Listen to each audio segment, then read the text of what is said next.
Behind the Red Line. Episode 23. The Murder of Koko Da Doll. The woman who refused to be silent, and the night Atlanta lost her. Atlanta glows at night, streetlights smearing across wet pavement, clubs pulsing with heat, voices echoing through alleyways and crowded sidewalks. But some corners of the city feel colder. Shadows stretch longer. Silence lingers heavier. And danger waits where the world refuses to look. On April 18th, 2023, one of those shadows claimed a woman who refused to hide.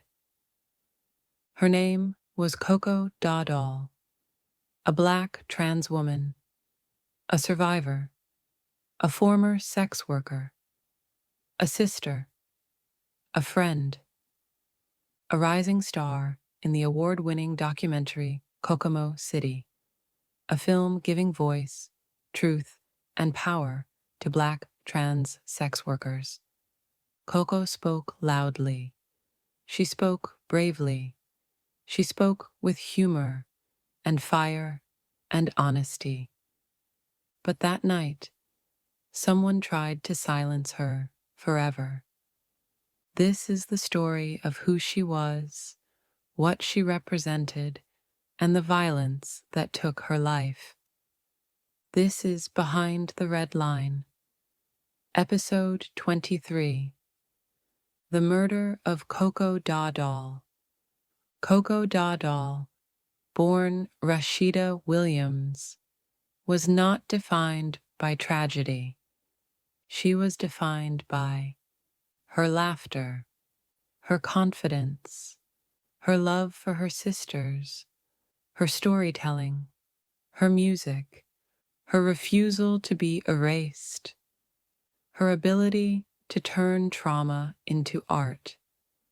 People who knew her called her real, funny, a fighter, a protector, the kind of girl who walks into a room and makes everyone look twice. Long before cameras followed her, before interviews, before film festivals, Koko had survived things most people couldn't imagine. Poverty, transphobia, violence, homelessness, exploitation, the dangers of sex work, the fear of being unseen. She fought through all of it. And when the documentary Kokomo City was released, a raw, powerful story told entirely by Black trans women, Koko didn't just appear in it. She shone. She became one of the film's breakout voices, a truth teller, a spark, a face of resilience. The world was finally seeing the woman Atlanta had known for years. But visibility is complicated, sometimes beautiful, sometimes dangerous. For trans women, especially Black trans women, being seen can attract the very violence they've spent their whole lives surviving. Atlanta's West End is a place of overlap. Artists, hustlers, families, preachers, dealers, dreamers, workers, wanderers. Some come here to pray. Some come here to party. Some come here to survive. For trans women, especially those doing survival sex work, the West End is familiar ground. Familiar because it's where they're accepted, where people understand the hustle, where opportunity and danger sit side by side, where you can be invisible and visible at the same time. Coco understood the streets. She'd navigated them for years. She knew how to stay aware, how to read people, how to sense danger. But the truth is cruel. Even the strongest women can't survive a bullet. It was just after 10 p.m. Atlanta humidity sticking to the air. Streetlights painting the sidewalk in yellow circles. Surveillance footage would later show Coco walking near a plaza on Martin Luther King Jr. Drive. She wasn't running. She wasn't distressed. She wasn't hiding. She was just walking, existing, moving through a city she had lived in her whole life. And then, out of nowhere, gunfire. A flash, a sound powerful enough to silence everything around it. People ducking, running, cameras shaking. Coco collapsed.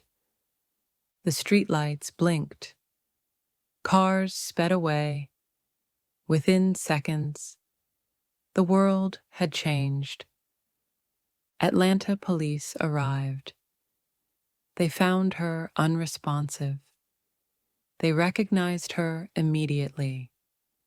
The star from Kokomo City, the woman whose face was suddenly on posters, the woman who had been fighting for her voice, only to have it taken by violence she had spoken against. Within hours, social media erupted. Celebrities posted. The trans community mourned. The cast of Kokomo City issued statements through tears. The director, D. Smith, wrote that she was devastated. People were scared. People were furious. People were tired of watching Black trans women die. Activists repeated the same truth. Coco was killed for the same reason so many of our sisters are. Being trans in America is dangerous. But behind the grief, behind the hashtags, there were also questions. The most important, who pulled the trigger? The investigation moved fast, not because the world was watching, but because Atlanta police actually had clues. Surveillance footage, witness statements, cell phone pings, a getaway car. Within 48 hours, a suspect was identified. 17-year-old Caden Stokes, a teenager, a kid, someone barely old enough to drive. Reports suggested Coco may have known him from the neighborhood.